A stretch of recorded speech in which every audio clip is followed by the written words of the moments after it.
যে এই দুনিয়ার জীবনটা চিরস্থায়ী নয়, চিরস্থায়ী না, এটা ক্ষণস্থায়ী। তার মানে এই দুনিয়াটা আমার মুখ্য উদ্দেশ্য নয়। আমি দুনিয়ার মধ্যে চলাফেরা করব, মুসাফির। আমার প্রয়োজন আছে বিয়ে শাদী করবেন, চাকরির প্রয়োজন চাকরি করবেন, ব্যবসার প্রয়োজন ব্যবসা করবেন, আপনার রাজনীতি করার প্রয়োজন আছে আপনি করবেন, সব কিছু চলবে। কিন্তু এগুলো আমাদের দুনিয়ার মুখ্য উদ্দেশ্য নয়। এগুলো হচ্ছে আমাদের দুনিয়াকে চালিয়ে নেওয়ার উপকরণ, মাধ্যম মাত্র। কখনোই এই নেশার মধ্যে আমরা ডুবে যাব না। ডুবে যাব আল্লাহকে ভুলে গিয়ে দুনিয়ায় কখনো ডুবে যাব না। এটা আমার দ্বিতীয় কাজ। 3 নম্বর কাজ, আমাদের লক্ষ্য স্থির করতে হবে। দুটো লক্ষ্য আমাদের, এক, ভালো করে শোনেন, দুটো লক্ষ্য আমাদের, এক ইহকালীন লক্ষ্য, 2 পরকালীন লক্ষ্য।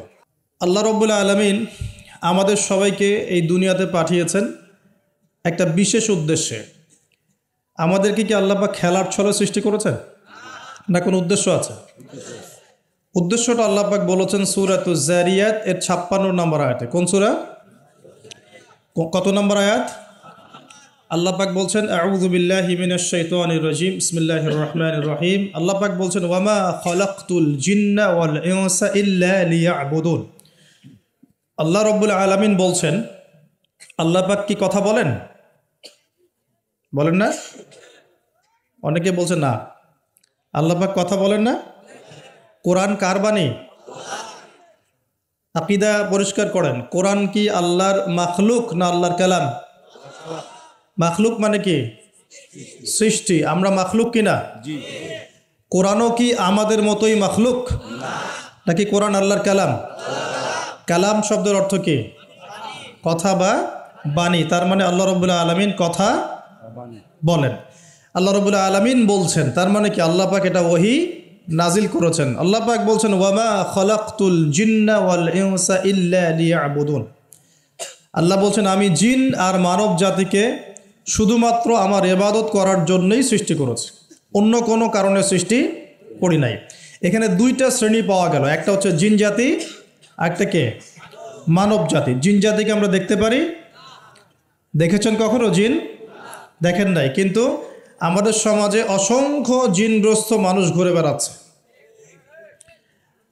আমি বলি, ঢাকা শহরে যে মেয়েগুলো চলাফেরা করে শপিং মলে, রাস্তাঘাটে, এখানে ওখানে, এদের একটা ভালো অংশ কিন্তু জিনগ্রস্ত, জিন ধরা।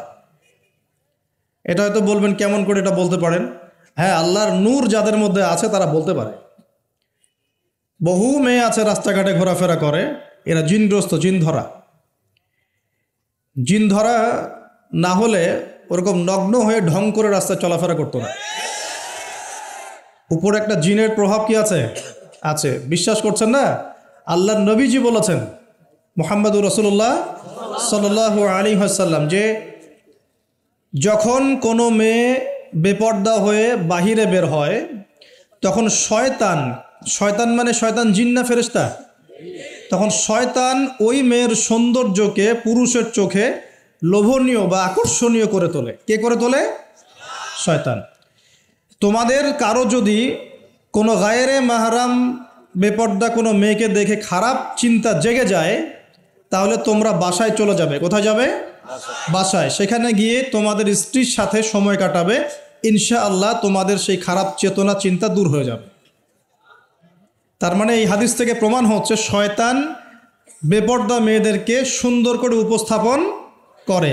জিন ধরা মেয়ে আছে সমাজে, এবং কোনো কোনো ক্ষেত্রে এখন ছেলেদেরকেও জিন ধরছে, ধরছে না?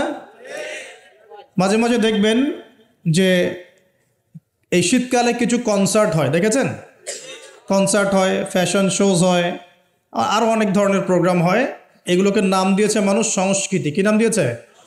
ওখানে উঠে দেখবেন যে বড় বড় চুল আছে, অনেক লম্বা লম্বা চুল, একদম স্টেজের উপর উঠে লাফালাফি ঝাপাঝাপি করছে, দেখেন নাই? মিউজিক্যাল কিছু ইনস্ট্রুমেন্ট নিয়ে, দেখেন নাই? তো আপনার কি মনে হয় এরা সুস্থ? এটা সবার সাথেই জিন শয়তান আছে। কি আছে?